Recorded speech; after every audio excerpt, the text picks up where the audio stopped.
उनकी शादी को अभी 6 महीने हुए थे। वो दोनों पति पत्नी क्या करते हैं, वो दोनों प्लानिंग करते हैं कि बाहर चलते हैं, कहीं जाकर पिकनिक मनाएंगे।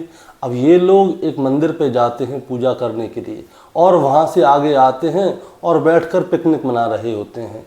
लेकिन तभी क्या होता है, इन लोगों के ऊपर 8 लोगों की नज़र पड़ जाती है और वो 8 लोग इनके पास आ जाते हैं, पति को पेड़ से बांध देते हैं और उसकी पत्नी के साथ पूरे 1 घंटे तक बलात्कार करते हैं।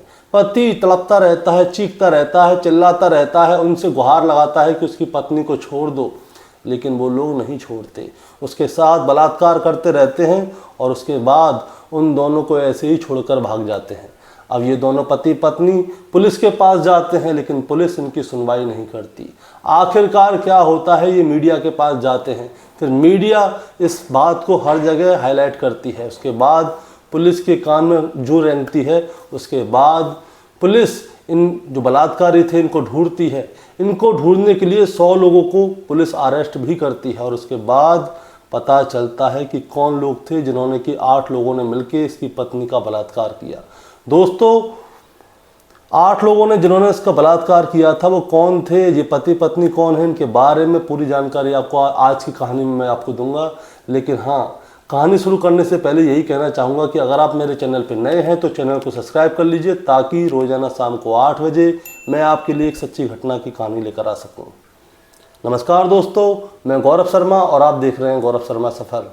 दोस्तों, आज की जो सच्ची घटना मैं आपको सुनाने जा रहा हूँ, ये सच्ची घटना है मध्य प्रदेश के रीवा जिले के गुड़ थाने की। दरअसल यहाँ पर क्या होता है, 22 अक्टूबर 2024 की सुबह 2 पति पत्नी आते हैं, जिसमें कि पत्नी ने अपने मुंह पे कपड़ा बांधा हुआ होता है और पति उसके साथ होता है। और वो थाने में आकर रिपोर्ट लिखवाते हैं और वो कहते हैं कि साहब, ये मेरी पत्नी है। कल यानी कि 21 अक्टूबर 2024 को हम दोनों भैरव बाबा के मंदिर पे गए थे पिकनिक मनाने, और जब वहाँ से थोड़ी ही दूरी पर एक फुआरा है, हम लोग वहाँ पर आके बैठे, हम लोग खाना खाने लगे रहे थे। तभी क्या हुआ कि वहाँ पर 7-8 लोग आ जाते हैं। उन 7-8 लोगों ने हमारे साथ मारपीट की, मुझे पेड़ से बांध दिया, मेरी पत्नी के साथ बलात्कार किया और उसके बाद में उन लोगों ने एक बोतल उठाई, उसको फोड़ के मेरे को धमकी दी कि अगर तुमने इस बारे में किसी को कुछ भी बताया तो हम तुम्हें जान से ख़त्म कर देंगे और पुलिस भी हमारा कुछ नहीं कर सकती, इसलिए तुम्हें पुलिस के पास जाने की भी कोई ज़रूरत नहीं है। अब साहब, मुझे अंदर से बहुत ज़्यादा डर लग रहा था, लेकिन एक दिन तक मैं पूरे दिन, कल से लेकर आज तक मैं सहमा रहा घर पे कि क्या करें क्या ना करें। आखिरकार मेरे अंदर हिम्मत आई तो मैं आपके पास आया हूँ रिपोर्ट लिखवाने के लिए। लेकिन दोस्तों, होता क्या है, पुलिस वाले इनकी बात को अनसुनी सी कर देते हैं। वो क्या कहते हैं, वो कहते हैं ऐसा है, तुम अभी शांत रहो, तुम एक बात बताओ, तुम किसी को उनमें से जानते हो जिन लोगों ने तुम्हारे साथ बलात्कार किया? तो वो पति पत्नी बताते हैं, साहब हमें क्या पता वो कौन थे कौन नहीं थे, हमारे जानने वाले बलात्कार क्यों करेंगे, हम तो पहली बार वहाँ पे गए थे कि हम चलें पिकनिक मनाने चल रहे हैं। हम लोग तो पिकनिक मनाने गए थे, फुआरे के पास आए, हमने सोचा कि लोकेशन अच्छी है, यहीं पे खाना पीना खाते हैं। अब खाना पीना खा रहे थे, तभी वो लोग आए और उन्होंने ये सारे कांड को अंजाम दिया। तो पुलिस वाले कहते हैं कि कोई किसी को पहचान सकते हो, शक्ल को पहचान सकते हो? तो उसकी पत्नी बताती है कि हाँ साहब, मैं पहचान सकती हूँ, क्योंकि एक की छाती पे जो है, सीने पे त्रिशूल का टैटू बना हुआ था और एक के हाथ पे ओम का टैटू था और वो कुछ जला जला सा था। तो पुलिस वाले कहते हैं ठीक है, तुम अपनी रिपोर्ट लिखवा दो और जाओ, हम देख लेंगे अपने हिसाब से क्या करना है क्या नहीं करना, और अभी इस बारे में किसी को बताना नहीं। अगर तुम बता दोगे तो जिन लोगों ने बलात्कार किया उन्हें पता चल जाएगा, वो भाग जाएंगे। दरअसल दोस्तों, बात क्या थी, पुलिस वाले अब उनको वापस कर देते हैं। दरअसल पुलिस वाले उनकी रिपोर्ट लिखी नहीं लिखी बराबर सी करते हैं, ये लोग एप्लीकेशन देकर आ जाते हैं, लेकिन इन्हें महसूस होता है कि शायद पुलिस इस मामले में कोई जांच पड़ताल करेगी नहीं। उसकी वजह क्या थी? उसकी वजह थी कि 23 अक्टूबर 2024 को वहाँ के जो मुख्यमंत्री हैं मोहन यादव जी, वो आ रहे थे और मोहन यादव जी का वहाँ पे कोई प्रोग्राम था, जो कि इंडस्ट्रियल से लेके कोई प्रोग्राम था। वहाँ पे और भी बहुत सारे नेता आने थे। तो पुलिस वाले क्या है, मोहन यादव जी के आने के लिए वहाँ पे अपनी पूरी टीम लगी हुई थी कि मोहन यादव जी को कोई भी किसी भी प्रकार की कोई दिक्कत ना हो। अब ये लोग 23 अक्टूबर गुजर जाती है, अब पति पत्नी जाते हैं वहाँ पे पुलिस के पास, लेकिन पुलिस कुछ नहीं कर रही। अब पुलिस कुछ नहीं कर रही तो 23 अक्टूबर के बाद 24 अक्टूबर को पति पत्नी क्या करते हैं, न्यूज़ वालों से बात कर लेते हैं। अब न्यूज़ वालों के पास जैसे ही ये वाली बात पहुंचती है तो न्यूज़ वाले इस वाली बात को वायरल करना शुरू कर देते हैं कि हर जगह पे ये बात फैल जाती है कि रीवा ज़िले में इस जगह पे भैरव बाबा के मंदिर के पास एक औरत के साथ 8 लोगों ने गैंग रेप किया है, जो कि अपने पति के साथ में वहाँ पे पिकनिक मनाने के लिए गई थी। अब जैसे ही ये वाली बात फैलती है तो पुलिस तुरंत एक्शन मोड पे आ जाती है। अब एक्शन मोड पे आती है तो इन लोगों को बुलाया जाता है पुलिस स्टेशन कि हाँ जी, क्या क्या चीज़ थी, कैसे कैसे तुम्हारे साथ क्या क्या और कहाँ कहाँ पे हुआ था। तो वो महिला और उसका पति पूरी बात डिटेल में बता देते हैं कि ऐसे ऐसे हमारे साथ यहाँ यहाँ पे हुआ था। अब पुलिस क्या करती है, जो जो उनकी लिस्ट में होते हैं लोग, उन सभी को अरेस्ट करती है, उन सभी को शिनाख्त के लिए बुलाती है।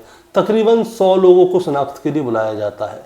अब 100 लोग आते हैं। अब महिला से सबकी शिनाख्त करवाई जाती है। अब उनमें से एक आदमी मिल जाता है जिसके सीने पे त्रिशूल का टैटू था।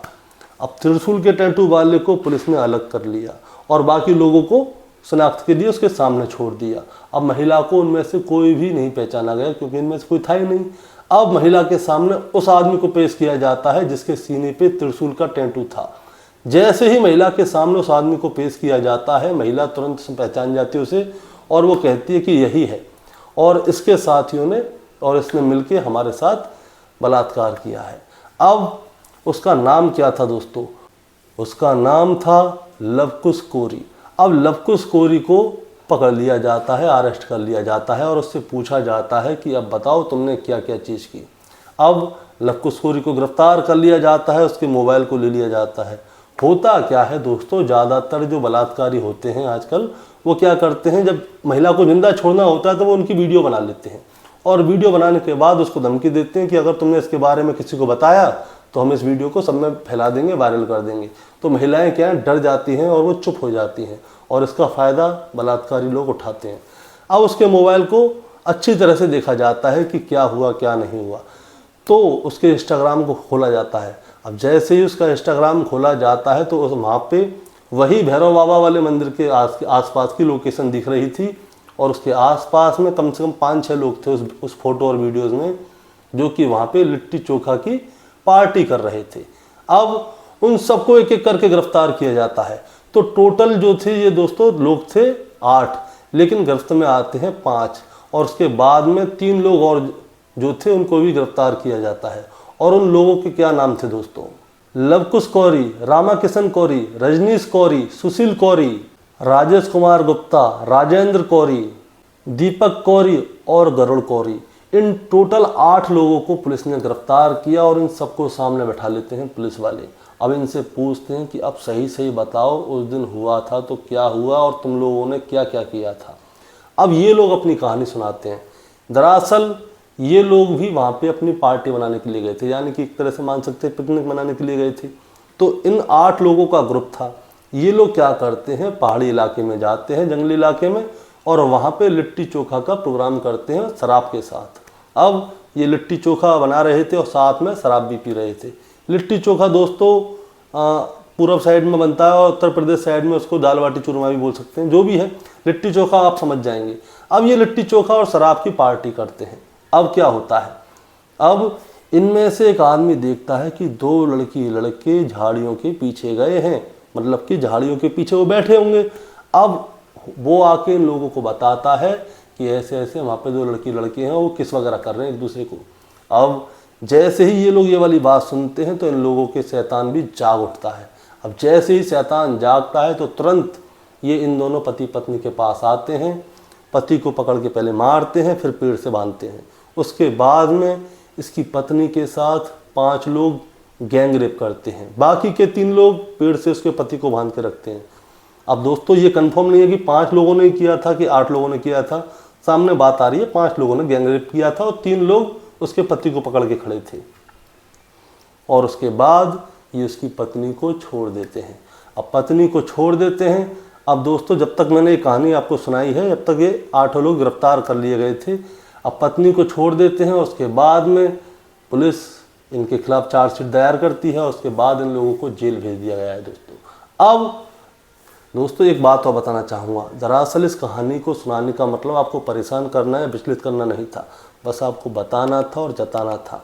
बताना ये था कि आज का समय इतना ख़राब आ गया है कि कोई भी हो, चाहे आप हो चाहे कोई भी हो, अपनी पत्नी के साथ, अपनी गर्लफ्रेंड के साथ या किसी भी लड़की के साथ, चाहे वो अपनी माँ हो चाहे बहन हो चाहे कोई भी हो, ईमानदारी वाली बात बोल रहा हूँ, किसी के साथ भी कहीं भी ऐसी जगह पे ना जाएं जहाँ पे कि कोई गलत आदमी आपको मिल सके।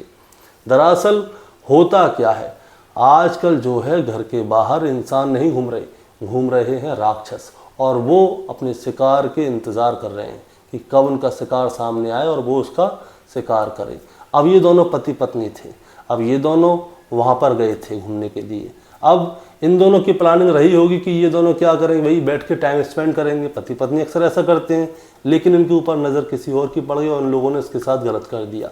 अब इन पति पत्नी के बारे में दोस्तों एक बात पता चली, जब पुलिस ने इनके बारे में जांच पड़ताल निकाली तो इन दोनों का क्या है, लव मैरिज की थी इन लोगों ने, और लव मैरिज करके ये दोनों अपने अपने अलग अलग घर पे रह रहे थे। लेकिन इनके मन में आता है कि चलो बहुत दिन हो गए, कहीं पे घूमने चल रहे हैं, बैठेंगे टाइम स्पेंड करेंगे और पार्टी सार्टी करेंगे, यानी कि अपना पिकनिक मनाएंगे। लेकिन इनको क्या पता था कि पीछे कुछ राक्षस बैठे हुए हैं जो कि इनके ऊपर घात लगा के शिकार करने के लिए बैठे हैं, और आखिरकार वो लोग आते हैं और उसकी पत्नी का बलात्कार कर देते हैं। आपका क्या कहना है इस कहानी के बारे में, आप ज़रा हमें कमेंट में बताइए। और आप एक बात और बताइए कि ये रेप रुकें तो कैसे रुकेंगे, आपके मन में क्या है, आप हमें भी सलाह दीजिए ताकि आपके कमेंट्स को और लोग भी पढ़ सकें। नमस्कार।